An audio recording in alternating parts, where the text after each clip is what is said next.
Yeah, how do you feel about the, because there's some in the U.S. You have your senators, Congress people, and whatnot. A lot of people have taken sides in terms of who, like, in terms of backing Guaido, or let's say they don't. It's funny, none of them really back Maduro, but also none of them. I think their main opposition is against regime change. Do you feel in this case of Venezuela, regime change is necessary? Yes, I and say will yes. be effective. It will be. Okay, so I was reading an article. Mm-hmm. I think lots of investors, like Goldman Sachs, Mm-hmm. invested, I think, hundreds of millions of dollars in Venezuelan bonds, Mm-hmm. expecting a regime change. Mm-hmm. So once that regime change happens, Venezuela is going to have the funds to start turning itself around. Mm-hmm. Right? Like, people see the potential that's in it.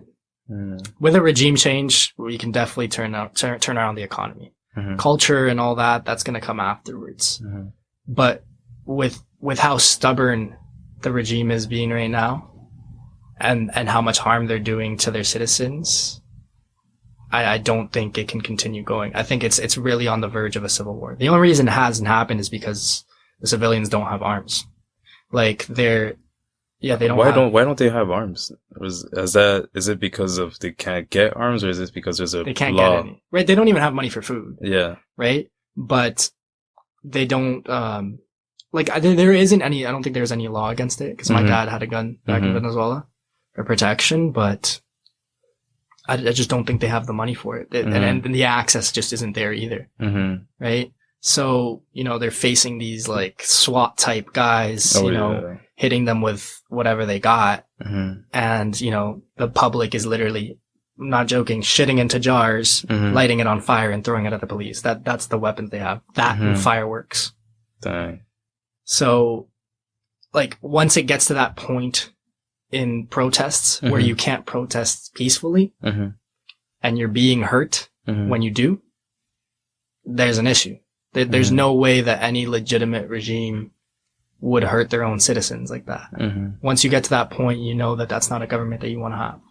And do you feel like there's any valid, like, you think this criticism is valid? Because I've heard it about regime change, especially coming from the U.S. People are saying that the only reason the U.S. wants to get involved in Venezuela is because of the oil. They know that if they put Juan Guaido in, like, at some point they will be able to access that oil much easier than before. You think there's valid criticism to that? I think there is. And I think, like, there's a lot of people that are afraid that, you're going to take out one puppet in Maduro to put another one in Guaido.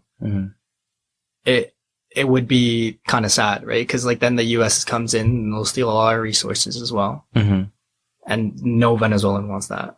But they also don't want the regime that's in place right now. Right?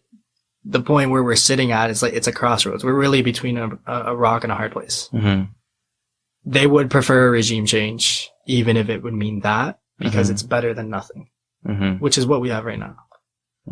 So yes, that criticism is definitely valid, because the U.S., like, we've seen it throughout history. They're not going to get in somewhere where they have no interest. Yeah, exactly. The interest there is obviously, like, making sure that within its backyard, right, South America, that they have a democratic country as opposed to a communist or socialist country, right?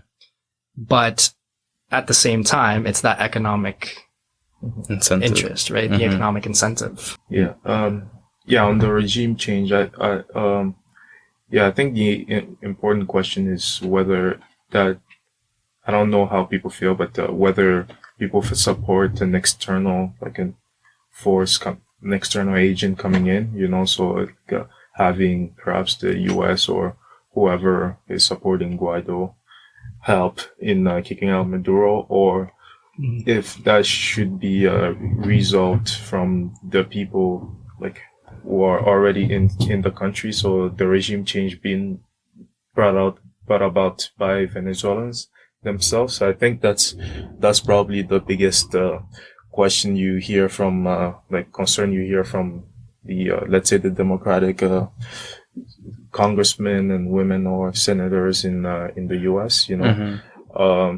yeah, but Well, what's your take on it? Do you feel like a regime change in this case is necessary? uh, I I am not an interventionist at all. I don't really like having one power or one superpower just going out there on the world stage and intervening in internal matters of other states. Mm-hmm. And so, for example, you can point out to the war on Iraq, for example, or just if you look at the U.S. history of interventionism, like that's not like I don't like that very much, but I'm more so I prefer having international so having the international community work together to bring about some change. However, that's really difficult given that the international institutions don't have that much power on the international scene. So the UN, for example, it's really hard to think of an intervention of a regime change coming from like the UN or whatever. You'll always think of probably just the US or NATO at the most, you know. So it's kind of hard there, you know. I don't know. You had a you want to say something? I think, like, I agree with you. That I don't think the UN, with all the sovereignty concepts and laws and all that, I don't think that they'll step in to that extent. They offered help, right? Like humanitarian aid and everything, but that was denied. Like, they're denying that there's a crisis in Venezuela, right? So, you know, you can't help the only way that you're offering. If there's any interventionism, it can't be from the U.S. or one sole country alone. I agree with that. With that premise. I just don't.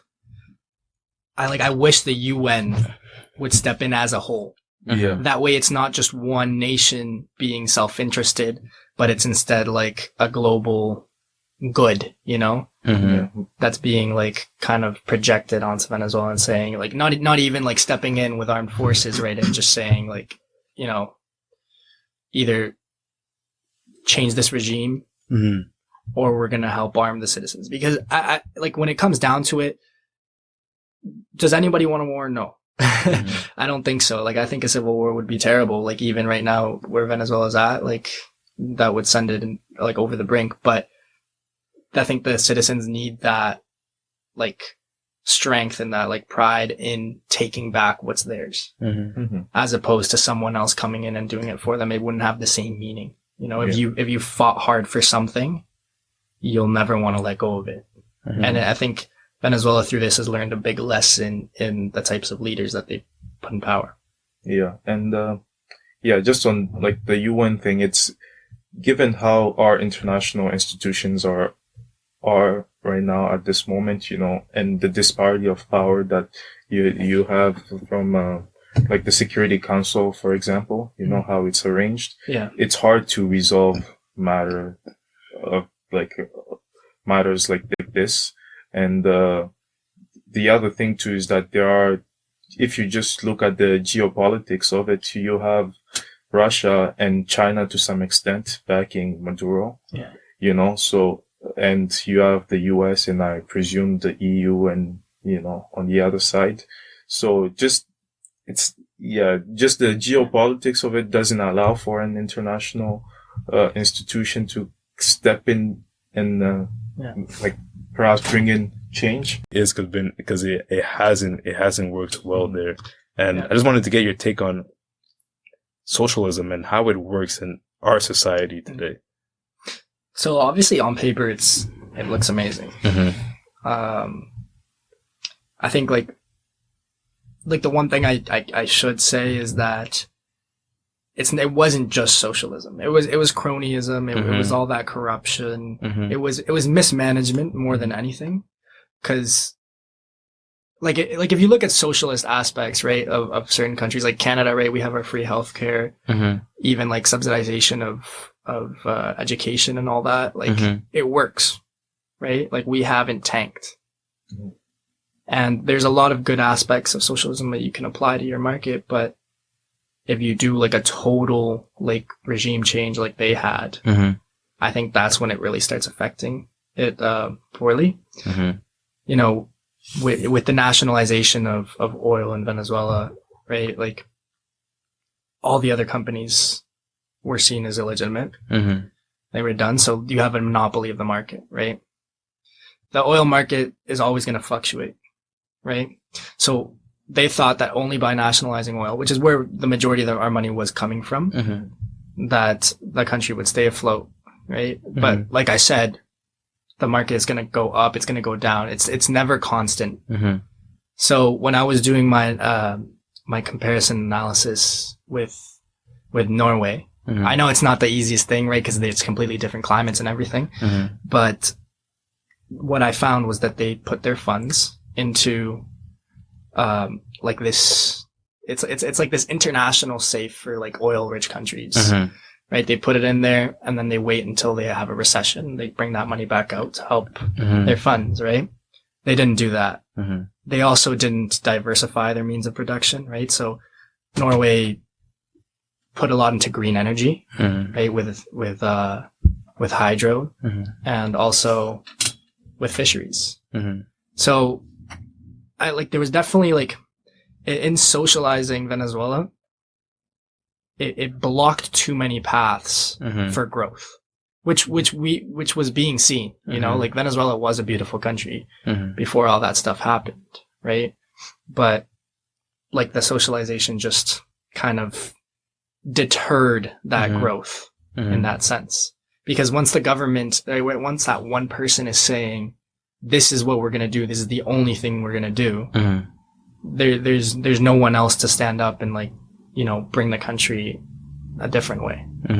Right? Like what happened to the entrepreneurs? Exactly. You know, what happened to your small business owners? What happened? Exactly. And it really hurt them, right? Because like even if you look at all those other people that like all the other oil companies previous to the socialization, like they had to go. Like what do they do after that? They can't even start a new industry because they theoretically they could, but it just wouldn't be the same. It wouldn't be easy. And like I said, obviously my dad was a business owner and his workers had to steal from him. Like the tools, the tools they used on the job, they would take back, you know, it hurt it in a lot of ways, but I can't say that every part of socialism isn't useful.